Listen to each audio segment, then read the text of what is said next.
The relationship between Israel and the United States is perhaps the most special friendship between any two countries in the world. It is a friendship between peoples. It is a friendship based on shared values, common concerns, and also shared opportunities.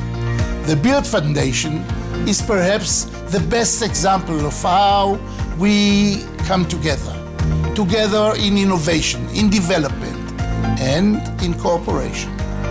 You have given nearly $340 million to nearly 1,000 projects in the fields of energy, water, agriculture, cyber, healthcare, life science, and many, many more.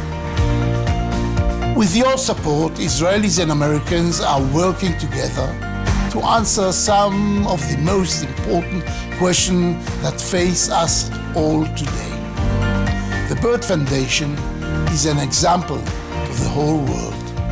It is testament to the deep friendship between our two peoples and our shared commitment to building a better future together.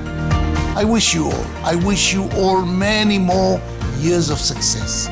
Thank you all of you, and shalom to all of you from Jerusalem.